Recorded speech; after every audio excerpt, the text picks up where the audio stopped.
Themba ukuba ningandiva. Niyeva kusasa? Niyandiva? Ewe, kancinci ndizothetha kokuqotha kwaye kuba isiXhosa sam simbi kakhulu. Simbi kakhulu ndithetha njengomlungu wase-Newton Park, waseMelika. So ndithemba ndinqwenela ukuba niyandiva kusasa. Kwaye enyanisweni ndizothetha namhlanje ngenhliziyo zethu. Ngeminqweno yethu. Andiyazi ngomnqweno wakho kusasa. Apha uPaulos usebenzisa elinye igama, andiyazi ukuba uyalazi eligama inkolelo. Inkolelo yeyakho, inhliziyo. Inkolelo ngumnqweno. Kwaye lokhu dandincinci, dandineminqweno emininzi elihlukileyo ngokungena ecaweni. Ndangena ecaweni. Not ngokuthembekileyo, kodwa ndangena ukujonga intombi nje. Ndangena ukufumana ukutya okumnandi. Ewe, ndangena iyo lonto sisebenzisa ezazinto ukutsala abantu abatsha. Ndangena ukufumana ukutya, ndangena ukujonga ukubona amantombi, kwaye andiyazi ngomnqweno wakho kusasa. Kodwa ndithemba ukuba emva kokumamela kokuva ilizwi likaThixo ungabona kakuhle umnqweno wakho. Kwaye umnqweno wakho okanye inhliziyo yakho ibefana neyakhe, ibefana nenhliziyo kaThixo. Kuba mamela ikhumbulani lento. Kufuneka sizikhusela inhliziyo zethu. Kuba enyanisweni ngakumbi abafana namantombi sizolandela inhliziyo zethu. Kufuneka sizikhusela kakhulu. iBhayibheli umzekeliso uthi esahlukweni 4 verse 23, encwadi kumzekeliso 4:23 ithi nazintweni zonke ezigcinwayo londoloza inhliziyo yakho. Kufuneka sifune ukulondoloza inhliziyo zethu kuba aphume kuyo amathende obomi. So uzothatha izigqibo zakho njengeminqweno yakho. Uzolandela ngamanye amazwi uzolandela inhliziyo yakho. So kufuneka sifunde ukuyikhusela. Andiyazi ngomnqweno wakho. Ngokuya dandincinci sorry. Dandingena nomnqweno wokungena ecaweni, dandinomnqweno wokwenza imali. Kutheni? Kuba phaya eMelika disuka eMelika, dakhula eMelika. Ngokuya dandincinci sahlupheka kwela cala. Sahlupheka sahlala andiyazi endlini yamavili, inamavili. I-trailer, nakinela nge-trailers zaseMelika. Ewe, dasuka kula ndawo. Dasuka ngamanye amazwi mbobosi phaya eMelika. Njengombobosi, ewe. So for lonto dafuna ukufumana imali. Dafumana umnqweno wokufumana imali, so dalandela iminqweno yami yokufumana imali. Wena kufuneka ukhumbule uzolandela inhliziyo yakho. Kufuneka uzikhusela. Kufuneka sizikhusela. Qaphela nabafana, qaphela namantombi kuba uzolandela inhliziyo yakho. Kufuneka sizilonke inhliziyo zethu esizivumelayo ezinhliziyweni zethu kuba izinto ziyayitshintsha iminqweno yethu kwaye silandela emva kwayo. Andiyazi bungandiva. Kwaye galentsasa ngoku sizobona i-passage yethu, i-text yethu, kodwa galentsasa umnqweno wami kokuba uThixo angatshintsha inhliziyo zethu, angenzi inhliziyo zethu zifana neyakhe kusasa ngokumamela ilizwi lakhe. Kuba indlela zakhe zilungile. Indlela zethu zizosikhokhela kwisiphithiphithi, ndingatsho, kwi-chaos, kwingozi, kwizinto ezimbi kakhulu. So ngokukhawuleza masijonge apha umnqweno womntu. Masijonge umnqweno wenhliziyo kaPaulos sizofunda izinto ngeminqweno yethu, ngenhliziyo zethu, ngokufunda ngenhliziyo kaPaulos. Apha esahlukweni 10, evesini 1 ukuya kwe-3. Kusasa. Ndizochachisa ezi vesi, nizosokola for ixesha elincinci nesiXhosa sami, emva koko ningabuya endlini. Okay. Encwadini kwabaseRoma esahlukweni 10, inoba ubumamela ezazivesi ngaphambili kodwa siphinde sizibone kusasa. Ithi ilizwi, bazalwana, inkolelo kanye umnqweno, inkolelo yeyami, inhliziyo. Nesikhungo sami kuye uThixo. Ngenxa yamaSirayeli sesokuba asindiswe. Verse yesibili, kuba ndiyabanqinela ukuba banokumzondelela uThixo. Koko bengamzondeleli ngokokwazi okukukho. Verse 3, kuba bathe bengabazi ubulungisa bukaThixo. Befuna nokumisa obabo ubulungisa. Ababululamela ubulungisa bukaThixo. Masithathele ithuba lokuthandazela ixesha lethu. Sizoqhubekeka nesifundo sethu namhlanje. Thixo osezulwini, ndikubulela ngethuba lokuba lapha nabantu apha kule ndawo. Thixo ndicela usebenzisa umlomo wami ngoku. Khokhela umlomo wami. Ndifuna ukuchachisa ilizwi lakho, kodwa umoya ongcwele wakho kuzofuneka usebenze ngoku. Sebenzisa ilizwi lakho uncedise abantu kule ndawo. Inkosi ngaba bantu apha, sikelela ubomi babo. Sebenzisa ilizwi lakho lokhu sinika inkhululeko kwiminqweno yethu. Tshintshe iminqweno yethu ibe iminqweno yakho. Inkosi ngelizwi lakho, inkosi ngamandla alusuka kulo. Inkosi ngezinto ozozenza namhlanje Thixo ngokulimamela ilizwi lakho. Kwaye ngaphezu kwizinto zonke Thixo, ukuba kukho umuntu apha akamazi uYesu Kristu njengenkosi nomsindisi wakhe, ndicela umnike ukholo ukuze angakholwa kuye, angafumani ubomi obutsha namhlanje. Ndithandazela ngezi zinto zonke egameni likaYesu Kristu unyana wakhe kuphela kwamsileyo. Amen. So apha uPaulos besifunde ukuba wayenomnqweno, wayenenkolelo. Yayindoni umnqweno okanye inkolelo yenhliziyo kaPaulos. Apha ithi masifunde iBhayibhile, bazalwana. iBhayibhile ithetha ngabazalwana apha uPaulos wathetha ngabantu abakholwayo. Wabalela le ncwadi kwabantu baseRoma, ewe? Wabalela abantu abakholwayo kuYesu Kristu. Kwaye wayethandazela abantu bakhe kakhulu. Ithi inkolelo yeyam, inhliziyo nesikhungo okanye nemithandazo. Isikhungo imithandazo, ewe? Nesikhungo sami. Kwaye umbuzo olungileyo kusasa, ukuba ungathanda ukuqonda enyanisweni inhliziyo yakho okanye iminqweno yenhliziyo yakho, kwaye uyathandaza, jonge imithandazo yakho, uzobona iminqweno yakho. uPaulos apha uphosa icala lakhe phezu koThixo.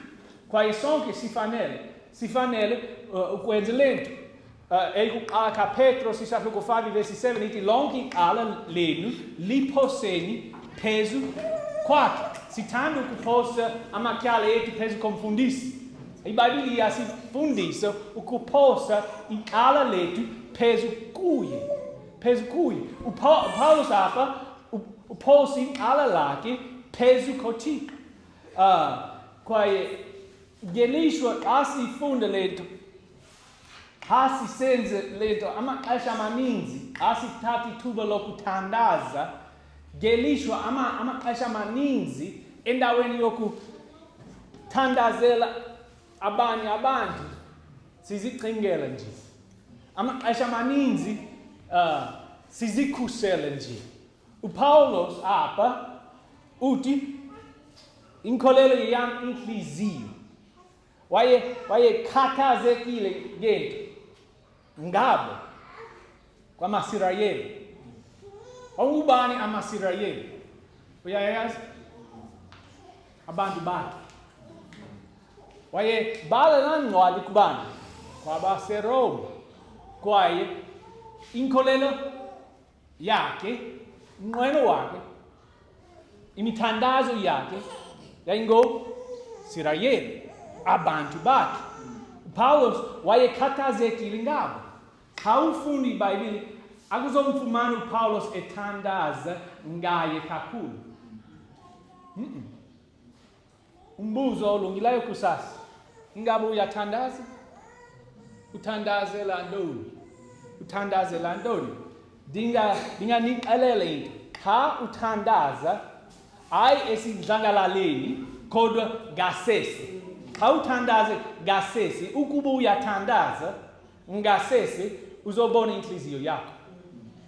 Uzobona inhliziyo yakho. Uzobona umnqweno wakho.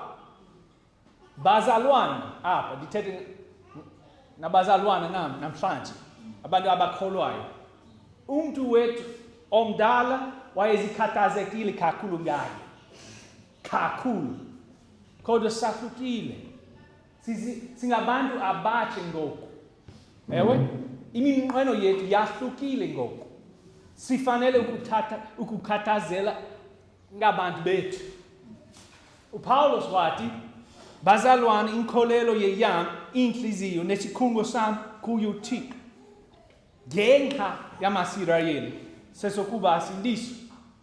Ithi sesokuba asindiswe. Ubani?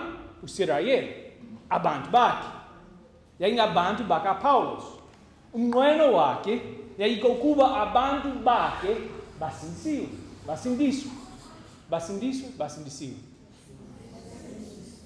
Basindiswe? Ewe, lona. Uleke udala ukuzama ukushumayela isiXhosa. Sorry. Shumayele nabelungu okokoko. Kodwa sesokuba asindiswe. Umnqweno wakhe yayokuba abantu bakhe basindiswe. Abantu bakhe babedinga ukusindiswa entwini. Imeko yabantu bakhe iyafana nemeko yabantu bethu namhlanje. Babe sengozini. Ukuba udinga ukusindiswa entweni. Usengozini. Ukuba abantu bethu basengozini, badinga ukusindiswa. Ewe? Bona babedinga ukusindiswa entweni. Abanye badinga, bonke abantu apha ehlabathini basengozini. Njengokuba kubaliwe kwelizwi likaThixo. Badinga ukusindiswa entwini. Ilizwi liyasifundisa, ungajonga nam encwadini kaYohane esahluko 23 verse 36. iBhayibhile ithetha kakhulu ngesohlwayo sesono. Ithetha ngesono nesohlwayo sayo. Abantu bonke badinga ukusindiswa kwisohlwayo ngesohlwayo sesono. Kwaye mamela ilizwi likaThixo. uYohane esahlukweni sesithathu ivesi yamashumi amathathu anesithandathu. Ilizwi lithi, lowo ukholwayo kunyana unobomi obungunaphakade. Ke lowo ungamviyo unyana akayi kubona ubomi. Ithini iBhayibhile? Ningandincedisa apha? Inkqubo kaThixo ihleli phezu kwabo. Okanye umsindo kaThixo uhleli phezu kwabantu abangakholwayo, abangavi. KwabaseRoma esahlukweni 5 verse 9 ithi, kokukhona sigwetyelwa njengegazi lakhe, siye kusindiswa, mamela, siye kusindiswa ngaye kuyo inkqubo. Ngaye kuyo inkqubo. Eyikuqala kwabaseTesalonike isahluko sokuqala ivesi yeshumi ithi, dilinde unyana wakhe evela emazulwini, awamvusayo kwabafileyo, kaUyesu, osihlangulayo kuyo inkqubo ezayo. Inkqubo ezayo.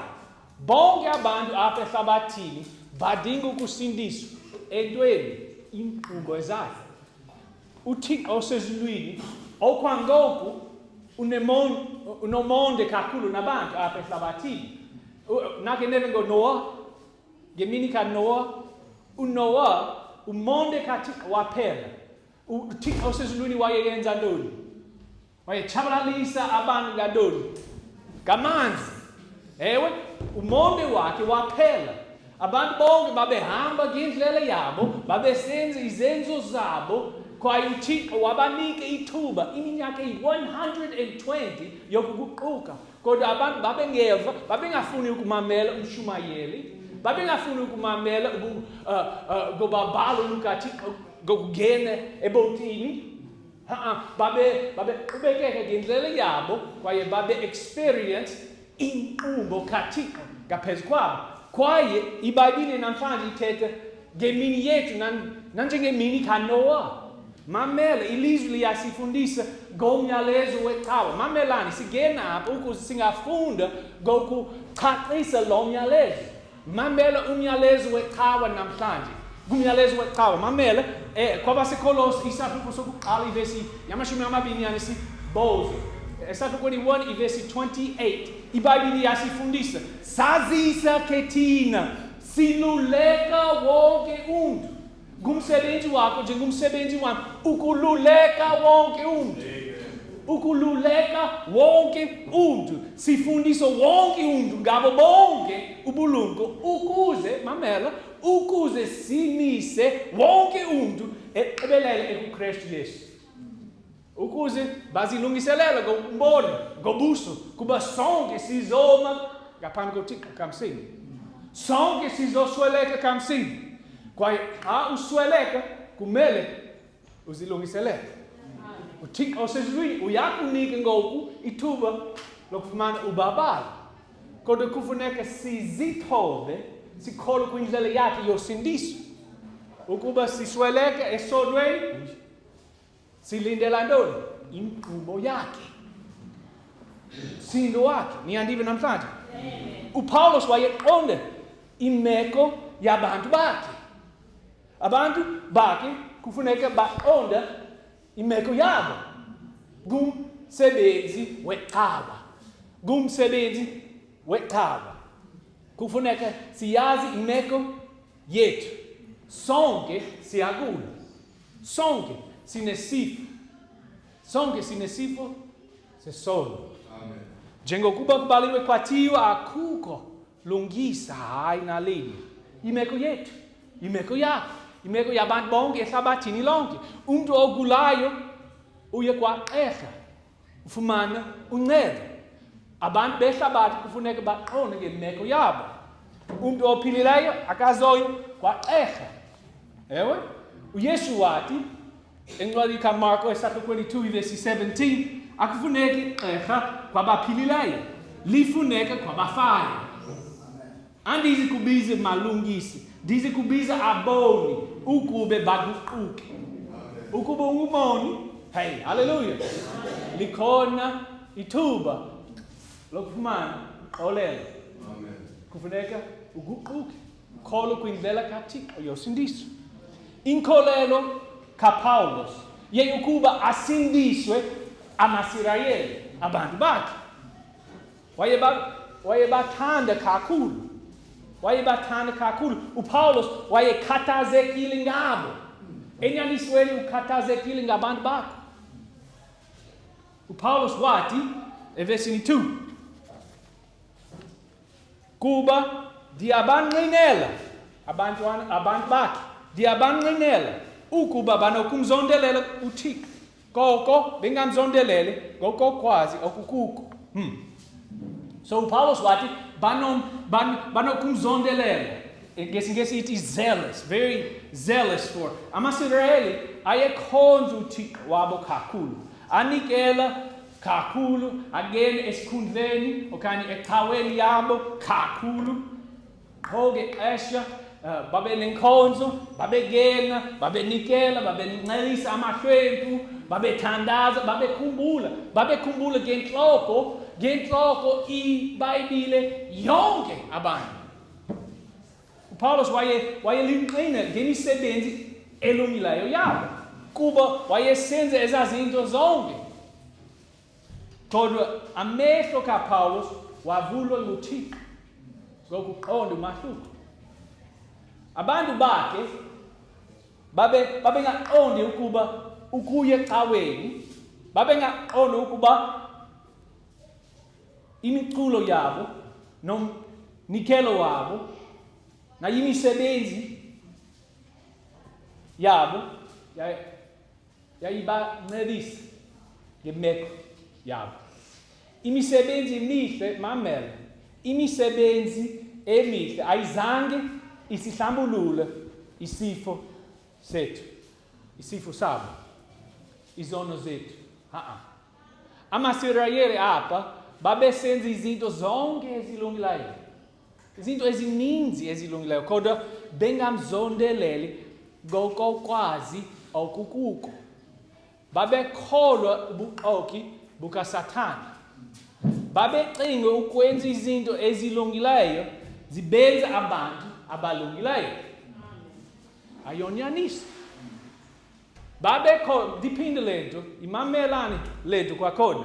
Babecinga ukwenza izinto ezilungileyo zibenza abantu abalungileyo. Ayonyaniso. Babethembela kwezi zinto ukuba bezilungise izinto ezilungileyo zabo. Kodwa yintoni ulwazi okukuko?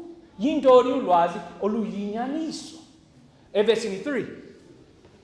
Jongani nam, kuba bathe bengabazi ubulungisa bukaThixo, befuna nokumisa obabo ubulungisa, ababululamela ubulungisa bukaThixo.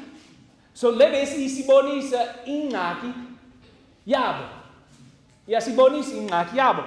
Kuko ubulungisa obubini obahlukileyo apha ehlabathini. Ubulungisa obubini obahlukileyo. Niyandiva namhlanje? Ewe? Mamelani lento, ikhumbulani lento. Yonke into elungileyo uThixo afune. Yonke into enhle uThixo afune ube nayo. uSathane unefake yakho. Unefake yakho. Uzofaka ezazinto ezifake endleleni yakho. Uthando nomfana. Oh, ndiyamthanda. Nenkanuko nje. Hayi. Yonke into enhle uThixo afune ube nayo. uSathane unefake yakho. Yakho. Kwaye uzoqiniseka ukuba ufake ezinto endleleni yakho. Kwaye thina sinjengegusha siyazithatha. Ngokukhawuleza. Uthando, uvuyo, ubulungisa. Babe nobulungisa bona. Abantu babejonga bona ngabafundisi. Uthethe ngabo, uthethe ngabafundisi. Babe nobulungisa behlabathi. Babe ngabafundisi, babesenza izinto ezininzi ezilungileyo. Babe bajonga njengabantu abalungileyo, abantu behlabathi. Kodwa babengenabulungisa bukaThixo. Kuko ubulungisa behlabathi, kwaye bonke abantu bazokuhalela, ungumntu olungileyo. Bazokuxelela ungumntu olungileyo. Kodwa kuko ubulungisa behlabathi, kwaye kuko ubulungisa bukaThixo.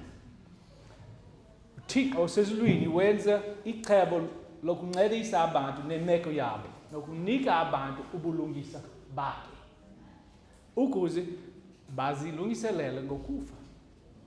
Wathanda abantu bonke, nangona singaboni. iBhayibhile yasifundisa encwadini kwabaseRoma esahlukweni 5 ivesi 8. Yena uThixo uqonakalisa okwakhe ukusithanda ngokuthi sakubona ukuba sisengaboni uKristu asifele. Kwaye eyesibili kwabaseKorinte isahluko 5 vesi 21 ithi kuba lowo ungazani nasono. Thetha ngoYesu Kristu. Kuba lowo ungazani nasono. 2 Corinthians 5:21. Eyesibili kwabaseKorinte isahluko sesi 5 sesihlanu ivesi yamashumi amabini nane. Noba. kuba lo mamelane lethu ungamamele ngobulungisa bakhe. Kuba uzodinga ubulungisa bakhe ukuze ungaphepha, ungathintele inqubo ezayo. Ubulungisa behlabathi buzo experience abantu bonke abantu banobulungisa behlabathi njengabantu ababi apha ehlabathini bazofumana inqubo ezayo. Abo bantu banobulungisa bukaThixo bazophepha, bazothintela inqubo ezayo. uThixo uyakuthanda, uyasithanda, ufuna ukuba siphepha, sithintela izinto ezingalunganga ezayo. Eyesibini kwabaseKorinti isahluko 5 verse 21 iyasifundisa kuba lowo ungazani nasono wamenza isono ngenxa yethu. Wamenza isono uYesu Kristu. uThixo uyise wamenza uThixo unyana isono emnqamlezweni kungenxa wenu, kungenxa mna. Ukuze thina, funda nami, ukuze thina sibe bubulungisa bukaThixo kuye. So abo bantu bakholwe komsebenzi kaYesu Kristu emnqamlezweni kungenxa izono zabo. In exchange for izono zabo bafumana ubulungisa bukaThixo. So ungafumana ubulungisa ngokholo, sikholwe komsebenzi kaYesu Kristu emnqamlezweni. Kwaye wena nami ngobabalo lukaThixo singafumana ubulungisa bukaYesu Kristu endaweni yokuba nesono sethu. Hallelujah. Ebizwa ubabalo lukaThixo. Ufuna ukunika into. Kumele uye esiyokweni, kumele uve okanye u-experience inqubo ezayo kodwa uThixo osezulwini angathanda ukubonisa, angathanda ukundibonisa, angathanda ukubonisa abantu bonke ehlabathini lonke ubabalo lwakhe. Abantu bonke bazochitha unaphakade kwenye indawo noThixo ezulwini okanye ngaphandle koThixo esiyokweni. Abantu bazoya ezulwini ngabantu abanobulungisa bukaThixo. Ubulungisa bethu abulungile ngokwaneleyo. Ubulungisa bakho abulungile ngokwaneleyo ukufike ezulwini kuba uThixo uyingcwele, uyingcwele, uyingcwele. Wena hayi, mna hayi. Kodwa uThixo uYesu Kristu wafela wena, mna. Ngoku sinenjongo. Kufuneka silumkise wonke umuntu. Abantu bodwa abazophela okanye thintela inqubo ezayo kaThixo ngabo abanobulungisa bukaYesu Kristu. Ukuthobela imithetho kaThixo, ukwenza izinto ezilungileyo, mamela zange kwaye soze ilungise ingxaki zethu noThixo. Zange incedise noSirayeli, soze isincedise nathi. Ilizwi lithi encwadini kwabaseKolose 1:14 esinayo kuyo inkhululeko ngokuhlawulela ngegazi likaYesu Kristu. Uxolelo kwizono ke oko. Uxolelo kwizono ke oko. Aba bantu soloko bezama ukulungisa ingxaki zabo noThixo ngokwenza imisebenzi emihle. Abantu abakholwayo baqonda ezazinto azivakali. Azizosincelisa, senze imisebenzi emihle. Kodwa nathi ukuze sifumane uthando lwakhe. Ulwazi, kumbula, kuba bathe bengabazi ubulungisa bukaThixo, befuna ukumisa obabo ubulungisa, ababululamela ubulungisa bukaThixo. Kwaye Verse 2, kuba niyabanqinela ukuba banokumzondelela kuThixo, koko bengamzondelele ngokokwazi okukuko.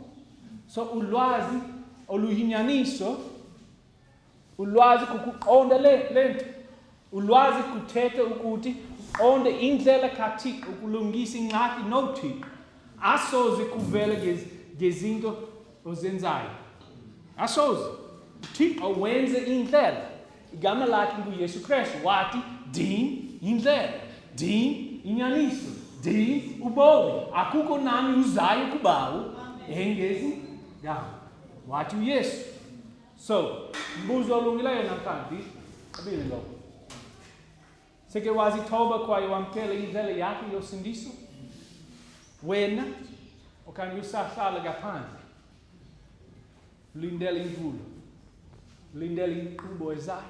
Okanye seke wazithoba kwaye wamkela indlela yakhe yosindiso. Wake wamkela uYesu ebomini bakho njengenkosi nomsindisi wakho. Okanye usaqhubekeka ukuthembela ezindleleni zakho. Ezindleleni zesiko lakho. Bona babethembela kwisiko labo. Kwizenzo zabo kodwa uThixo unendlela yakhe. uThixo osezulwini yindlu yakhe. Azosixelela singena njani. Not isiko lakho, not isiko labelungu laseMelika. Sizama ukufika endlini yakhe. Amen. Uzofika njani? Ngendlela yakhe. Nagendlela yakho, nagendlela yami. Elise ukuba uzilungiselele ngokufa. uThixo osezulwini uyasinika ithuba lokuguquka. Uyasinika iminqweno emitsha emva kokufumana usindiso. Ngoku abantu abakholwayo kumele babe nomnqweno wokuvangela, wokuxelela, wokulumkisa abantu bethu. Ngumsebenzi wakho, ngumsebenzi womlungu waseMelika. No, ngumsebenzi wakhe naye, kodwa ngumsebenzi wakho. Ngumsebenzi wakho kulumkisa abantu bakho. Not abantu bakho nje, kodwa abantu bami na. Ngumsebenzi wakho. Uyabalumkisa abantu bami njani? Nawe never alone. Ngumsebenzi wakho ukuvangela abantu bami. Ewe, hambani ngoku niye kuzenza abafundi zonke inhlanga. Kwabelungu nje? Hayi. Ngumsebenzi wakho njengomsebenzi wami ukulumkisa bonke abantu ehlabathini lonke.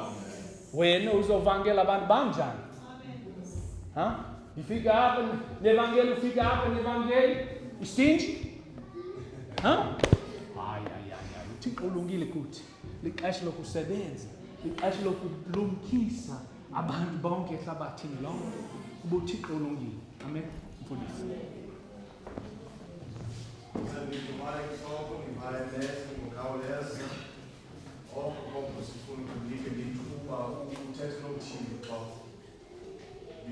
Sifumene umyalezo umleo kakhulu.